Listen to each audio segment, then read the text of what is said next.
Assalamualaikum warahmatullahi wabarakatuh. Halo teman, balik lagi sama gue Maulana Kristosanto di sini.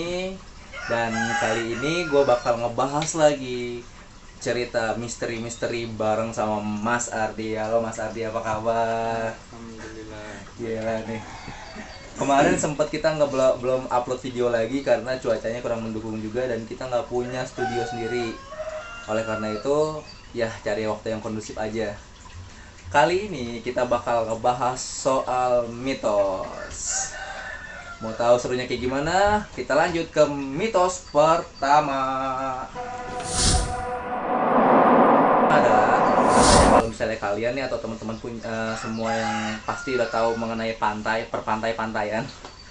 Pantai Selatan itu kan banyak banget misterinya, banyak banget hal-hal mistisnya nih. Ya nggak Mas Ari? Katanya kalau misalnya kita pakai baju hijau merah, hijau sama merah ya masalah sih, seringan gitu, hijau sama merah itu kadang-kadang dibilang pamali kalau ke sana nggak boleh, pokoknya nggak boleh ke sana pakai baju itu, pakai baju warna itu. Banyak banget nih hal-hal yang terjadi di sana tuh. Kalau misalnya ada orang-orang atau pengunjung yang datang ke sana pakai baju yang warnanya yang tadi gue sebutin hijau atau merah, bisa jadi keseret ombak, keseret arus, ya kan?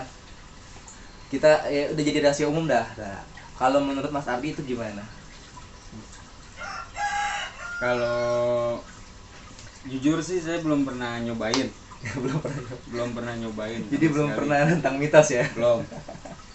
Tapi kalau menurut saya sih itu cuma mitos. Kalau masalah yang keseret ombak atau kecelakaan di situ ya karena orangnya aja bengal. Nggak bisa dibilangin. Kalau soal pakai baju hijau atau merah, sampai sekarang menurut saya sih mitos. Masih mitos ya. Nah, Jadi setiap orang yang kesana juga belum tentu bakal kenapa-kenapa ya kalau misalnya pakai baju itu ya. ya saya juga dapat cerita dari temen. Teman saya pernah pakai baju hijau ke Pelabuhan Ratu. Kan situ juga ada mitosnya nggak boleh pakai baju hijau. Iya. Teman saya tengah malam jam 12 malam ke pantai itu berendam pakai baju hijau. Alhamdulillah sampai sekarang masih hidup. Tapi maksudnya dia emang menantang mitos itu. Dia pengen nyobain mitos apa enggak. Oh, Dia orang awam, oke. bukan orang bisa. Oke, dia orang awam dan udah ada yang nyobain gitu. Tuh orangnya masih hidup ya, masih sehat-sehat aja Masih sampai pulang sekarang. dari sana juga nggak kenapa-napa. Jadi semua tergantung sama si orangnya lagi Orangnya. gitu. Lagi-lagi mungkin pakai kata-kata sompral bisa jadi ya. Bisa. Terus kalau misal tapi setuju nggak Mas Ardi kalau misalnya memang itu dibilang mau mitos atau enggak ya, lebih baik cari aman aja. Setuju. Setuju. Setuju. Jadi kembali lagi nih buat teman-teman yang lainnya, buat teman-teman semua, saran dari kita di sini kalau memang dikeramatkan atau dimitoskan di situ nggak boleh, lebih baik jangan dilawan. Kan kita kan juga pengennya kan aman-aman aja kan. Iya. Yoi. Oke deh. Terus kalau untuk kalau untuk penunggunya sendiri nih, emang di sana itu benar-benar yang segitu mistisnya ya pantai selatan itu. Kan kalau pantai selatan, puncak pantai selatan tuh titiknya ada di Surabaya. Pantai selatan itu konon nih, masih konon katanya, nggak mitos. Penunggunya itu ya bisa dibilang ya berbahaya sih, berbahaya. Bisa disebutin namanya pantai Ratu Pantai Selatan Nyi Roro Kidul. Oke. Emang dia tuh pakai baju hijau. Kalau dia apa nih? Kalau menurut saya sih, kalau kita nggak musik dia nggak bakal musik. Oke, kalau kembali lagi ya kayak biasa. Kalau misalnya dia nggak apa? Nggak. Kalau kita nggak musik dia nggak bakal musik Iya. ya. Kita sopan aja. Lalu di sana juga kan banyak banget nih orang-orang yang nyari tanda kutip. Kalau bahasa di gue kan nyugih gitu kan, pesugihan lah. Itu beneran tuh emang dapetnya tuh dari si penunggunya itu atau si penguasanya di sana yang yang kita biasa bilang ratu itu gitu. Emang beneran dari dia dikasihnya gitu? Ya kalau soal kita bicara soal agama itu kan jatuhnya musyrik. Saya sih sampai sekarang yang dengar begitu-gituan saya nggak percaya sama sekali kalau yang ngasihnya itu dari makhluk lain gitu. Kan bisa dibilang itu juga jin. Jadi istilahnya itu jadi kita mintanya sama jin. Minta sama jin. Kan karena diajarin di agama Islam juga nggak boleh musyrik. Kita nggak boleh banget, dosa besar Ya, kalau misalkan ada adat istiadat yang begitu kan katanya juga itu tuh dari zaman dulu nenek moyang. Kebanyakan katanya bilang apa yang diinginkan tuh dikasih sama penunggus itu. Sekarang kita kembaliin lagi, yang dikasih itu maksudnya jin itu nggak mungkin bisa ngasih apa yang kita mau tanpa izin Allah. Oke. Jadi semua yang terjadi itu atas izin Allah Subhanahu wa taala ya. Yang ngasih ya Allah. Ya, oke. Oke deh. Untuk mitos pertama mengenai pantai selatan segitu dulu, kita lanjut ke mitos. Jadi sebelum gua meriset atau ngobrol-ngobrol santai sama Mas Ardi ini mengenai mitos, gue itu udah dapat juga pertanyaan dari orang-orang sekitar atau teman-teman dekat gue. Coba dong bahas yang ini gimana ya? Ada lagi nih mitos katanya kalau bersiul di malam hari itu bisa manggil. Panggil apa tuh? Manggil kayak gini kali. Gue nggak bisa siul. Manggil mbak yang lewat. Gimana tuh Mas Ardi? Kan kalau misalnya ini kan mitos ini kan gue juga dulu pas lagi gue masih kecil gue pernah siul-siul gitu kan kayak gitu, terus sama nyokap gue juga dibilangin tuh jangan siul-siul malam-malam gitu. Nanti ada yang nongol, ada yang datang gitu. Terus gimana tuh Mas Ardi? Ini kalau menurut saya pribadi nih, saya udah pernah sering ngelakuin kayak gitu, siul tengah malam. Siul tengah malam sambil di onin sambil di on enggak? Sambil saya buka sih. Oke. Nggak ada yang datang sama sekali. Oh. Jadi kalau ibaratnya kata mitos tuh ya mitos. Ibaratnya tuh kita nggak boleh siul malam-malam atau tengah malam. Ya anggap aja lu jangan siul malam-malam berisik. Oke. Dengan siul siang. Bener. Gitu. Lu nyulin apaan malam, burung nggak ada. Gitu aja anggapnya. Bener. Jadi udah kebukti lagi nih untuk mitos yang kedua kali ini, Mas Ardi sendiri yang udah pernah nyobain langsung sambil di mode on mata batinnya di mode on, terus dia siul juga di tengah malam, dan alhasil nggak ada juga yang hadir atau datang untuk sekedar nongol juga nggak ada Mas Ardi ya. Oke, mungkin nih positifnya ya, waktu itu mungkin orang tua kita juga bilangin kita untuk nggak siul di tengah malam biar nggak berisik mengganggu orang yang lagi istirahat atau tidur gitu ya kan. Lebih baik digunakan untuk kegiatan yang lain tuh siul, misalnya kayak niup seruling atau niup trompet pas lagi tahun baru, disiapin dulu ya kan tenaganya. Intinya siul cuma mitos dan itu udah dibuktiin langsung gak ada efek apa-apa. Oke, lanjut ke mitos ketiga. Kalau menyisir di tengah malam di depan cermin akan ada sosok hantu perempuan berambut panjang yang deketin lu gitu. Katanya sih gitu ya, itu kan lagi-lagi mitos ya, makanya kan kita katanya nggak boleh nyisir tengah malam sambil ngaca. Itu gimana Mas Hafi? Udah pernah nyobain sih? Kalau cowok aneh sih. Cowok tengah malam gue jadi ngebayangin cowok tengah malam gitu.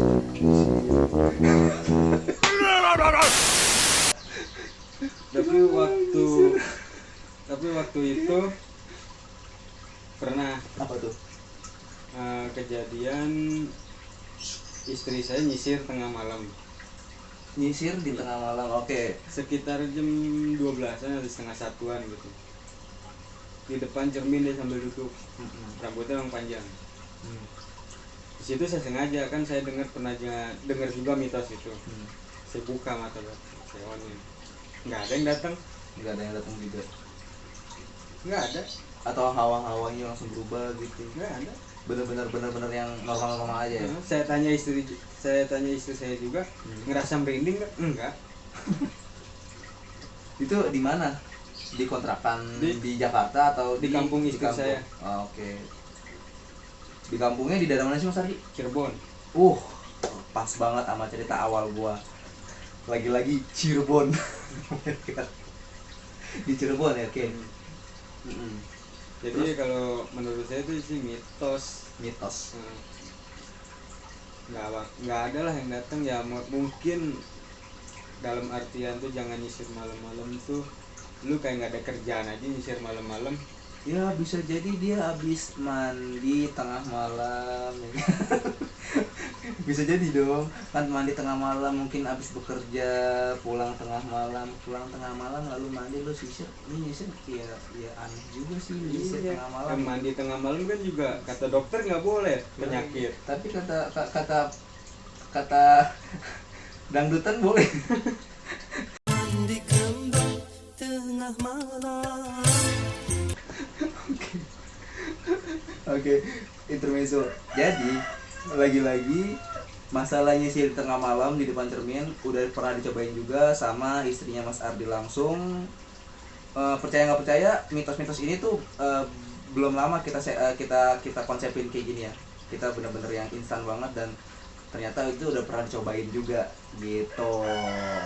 Oke, di mitos ketiga juga masalah masalah menyisir di depan cermin sudah terjawab dan itu hanya mitos. Oke, kita lanjut langsung ke mitos keempat. Mitos keempat, kita punya mitos lagi masalah sandekala gitu. Jadi gue itu pernah nonton film pendek gitu ya, sekitar 10 menitan bro. Sekitar 10 menitan mengenai sandekala. Waktu itu ada anak kecil sama ibunya yang pulang pada kala maghrib. Jadi kalau buat teman-teman yang nggak tahu itu sandekala apa, gue sih ngambil kesimpulan sendiri ya. Gue belum lihat dari Google, belum lihat dari manapun. Sandekala itu kayak perubahan cuaca atau perubahan situasi dari pagi ke siang, which is itu pas lagi zuhur. Kalau mau buat kita muslim ya, zuhur itu pas lagi azan zuhur, itu perpindahan dari pagi ke siang. Lalu pas lagi maghrib itu sore ke malam atau siang ke malam gitu. Jadi pas lagi saat itu terjadi azan, lebih baik kan kita di rumah gitu kan, apalagi yang anak-anak kecil kan. Teman-teman pasti tahu lah ya mitos-mitosnya yang ini itu gitu. Dan gue juga sekalian mau cerita nih masalah sandekala ini. Sandekala ini gue pernah dapet cerita nih dari salah satu subscriber gue, nggak mau disebutin namanya tapi ada. Terus dia bilang gini, gue punya cerita tapi ceritanya cuma satu dan itu ceritanya kayak instan gitu. Mungkin suatu saat gue bakal kasih detailnya. Intinya dia pas lagi dia itu orang kampung di daerah Pemalang. Di daerah Pemalang dia biasa main di kali, habis main bola dia mandi di kali, habis gitu ya udah keseharian itu aja. Misalnya dia habis main terus mandi di kali lalu pulang. Dan kebetulan pada saat itu dia pulangnya tuh kemalaman lah. Entah kenapa dia nggak pulang ke rumah guys, nggak pulang ke rumah. Dicariin sama warga, endingnya tuh dia ternyata ada di atas loteng gitu. Itu makanya gue agak wow, sandikala tuh perubahan waktu itu serem juga ya gitu. Itu gimana tuh Mas Ardi? Kalau menurut Mas Ardi? Ya kalau menurut saya sih, kan banyak orang tua zaman dulu bilang ke anak-anaknya, maghrib jangan keluar, ntar diculik kalong wewe. Ada istilah dulu kayak gitu. Kalau di orang-orang, kalau diartiin kan itu juga orang tua kita bermaksud berniat baik. Lu maghrib ngapain keluar, mendingan lu sholat. Kalau emang lu keluar buat ke masjid sholat nggak apa-apa. Tapi kalau yang tadi ceritanya itu yang nggak pulang-pulang tau ada di loteng, mungkin nih orang itu pas mandi di kali atau pas mau arah pulang dia nggak sengaja nyenggol atau misalkan pas di kali itu ngomongnya sompral kan kita nggak tahu. Ya mungkin ya disengin aja lah itu. Disengin aja ya. Kalau Terus kalau masalah sandi kalanya sendiri gimana? Pas lagi perubahan itu emang ada apa sih pas lagi perubahan? Perubahan dari misalnya tadi pagi ke siang atau siang ke malam gitu. Ada apa sih? Biasanya tuh emang ada apa sih kok sampai banyak banget tau itu kejadian-kejadian yang terjadi kan teman-teman juga pada tahu lah ya. Teman-teman pasti pada tahu dan Mas Ari juga pasti pernah denger kan yang hilang lah, yang kesambet lah, yang inilah itu gitu ya kan macam-macam. Bentar guys sambil ngopi. Silakan Mas. ini ada yang bilang waktu itu Oh. pergantian hari itu kayak sandikala gitu kan ditanya ada apa. Waktu itu ada pernah orang bilang ke saya, kata orang itu pas pergantian hari itu portal atau pintu gaib kebuka. Portal. Portal pintu gaib itu kebuka kata dia. Jadi otomatis kebuka itu dengan sendirinya, jadi makhluk-makhluk apapun berkeliaran keluar Oke. kata dia. Tapi kalau menurut saya pergantian hari atau sandikala itu nggak ada apa-apanya, cuman ya ada ajan doang. Ada azan aja. Ya kita kan kalau dengar ajan ya pasti nggak boleh kemana-mana. Ya lebih baik sholat lah daripada keluyuran. Sengaja dengerin alunan azannya ya. Heeh. Minimal. Ya, Kalau bisa sih langsung wudhu sholat. iya. Kalau menurut saya sih itu mitos seperti itu. Mitos ya. Oke. Kalau kali ini gue punya spekulasi sendiri nih. Soalnya waktu dulu gue sempat orang atau ada teman gue yang bisa juga melihat. Dia juga sempat bilang sama gue katanya kalau misalnya lu lagi pergantian dari malam ke sore, sore ke malam itu baik dari mereka tuh portal terbuka terus banyak banget yang lalu lalang katanya. Katanya kayak gitu. Lalu juga sama Kan kayak oke. orang bilang. Cuma kalau Mas Ardi sendiri pas lagi nyoba untuk ngeliat itu semua, Mas Ardi nggak berasa apapun, ya dia cuma hanya melihat alunan azan dan mungkin penunggu-penunggu yang biasa yang ada di situ kali ya. Gitu. Oke deh, untuk mitos yang sandikala ini kalian jika dari kalian tuh ada yang lebih paham, lebih ngerti, bisa dong di-share di bawah, di komen. Terus tambahin lah biar kita sama-sama belajar, sama-sama tahu gitu. Yang terjadi sebenarnya apa sih? Soalnya gue pribadi pun punya pengalaman mengenai sandikala. Suatu saat nanti mungkin gue bakal share. Lanjut ke mitos kelima. Mitos kelima ini adalah ini lagi-lagi nih dari zaman gue kecil pun udah sering banget denger ini. Kalau misalnya kalian habis pergi terus pulang malam nggak boleh langsung ke kamar tidur, even itu tidur atau ngapain kayak gitu, intinya nggak boleh masuk langsung ke rumah, diem dulu di depan rumah, berdoa, bersih atau cuci tangan cuci kaki misalnya memang ada keran gitu depan, gitu baru masuk lah. Itu bener atau gimana, atau emang ada apa gitu? Sebenarnya sih nggak ada apa-apa. Ya kita ambil sisi positifnya aja nih. Kan kita nggak tahu nih orang pulang malam tuh habis dari mana, entah kerja, entah keluyuran, entah ngapa-ngapain. Ya pasti dia pulang dengan keadaan ya tangan kotor, kaki kotor, atau ya mungkin banyak-banyak hawa-hawa negatif lah yang ikut dia. Oke, terus Makanya dia disuruh diam di depan rumah dulu, jangan boleh masuk. Ya seenggaknya dia bersih-bersih dulu atau tunggu sampai 5 menit 10 menit buat ngilangin hawa-hawa panas atau hawa negatif dari luar. Sambil dia bersih-bersih berdoa. Jadi dia masuk ke rumah tuh dengan keadaan ya kembali seperti sebelum dia keluar rumah. Jadi kan kalau misalkan masih kotor, kaki belum dibersihin, tangan belum dibersihin, baju masih kotor, masih bau keringat, masuk kamar langsung tidur kan pamal. oke. Sama aja bikin tempat tidurnya kotor, bau. Tapi kalau misalnya di mitos itu tuh katanya ada yang ngikutin, ada yang nempel, bisa jadi nggak sih? Tergantung orangnya. Tergantung lagi. Orangnya sompral, sombong apa enggak. Sebetulnya untuk masalah tempel dan menempel, tempel-tempelan, yoi, tempel-tempelan dong.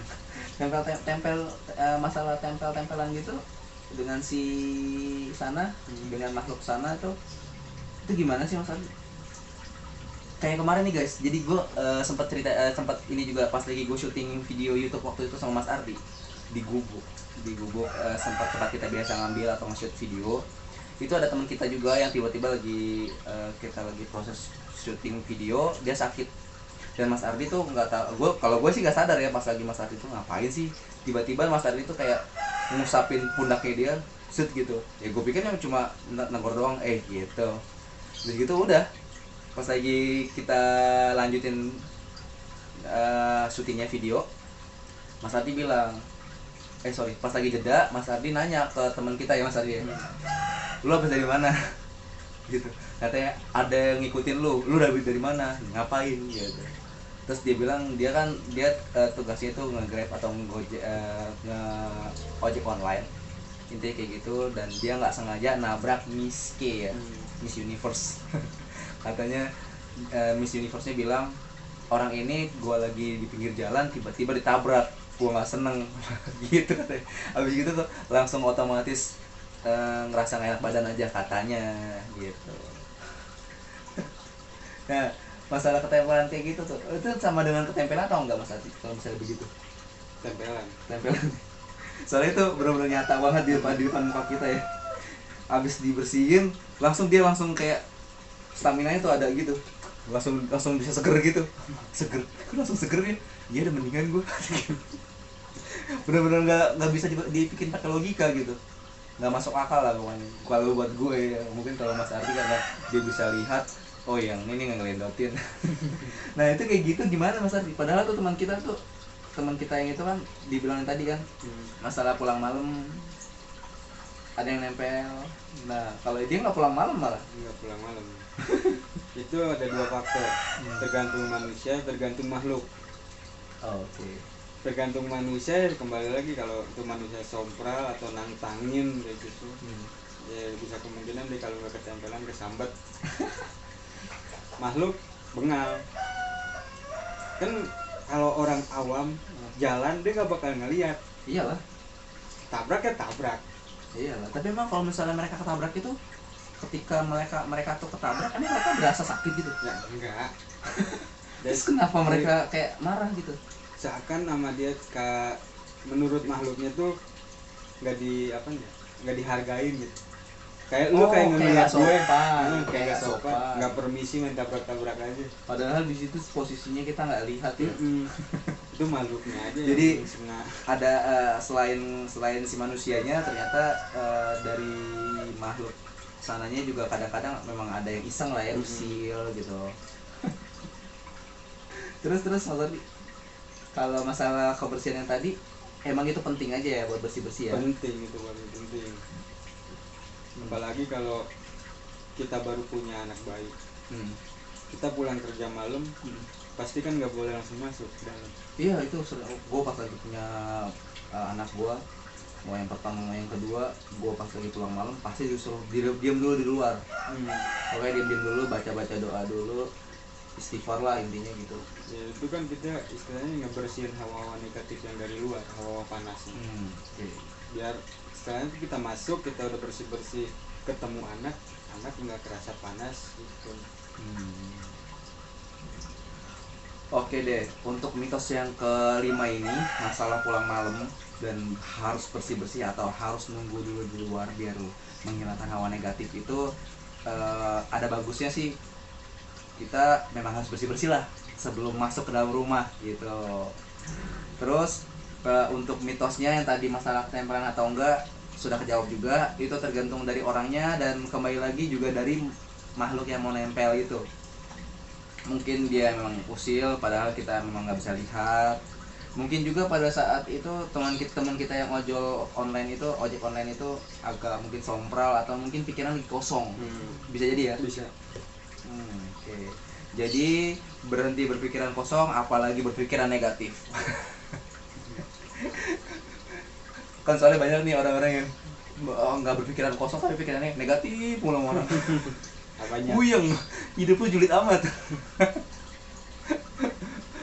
Oke deh, sekian dulu nih bahas mitos kali ini, ngobrol-ngobrol santai sambil ngopi bareng Mas Ardi. Nggak harus semuanya kita kesambet pautin sama yang hal-hal yang kayak gitu ya, maksudnya yang dikit-dikit sakit, jangan-jangan kesambet ya. Kalau kayak kita harus berpositif thinking.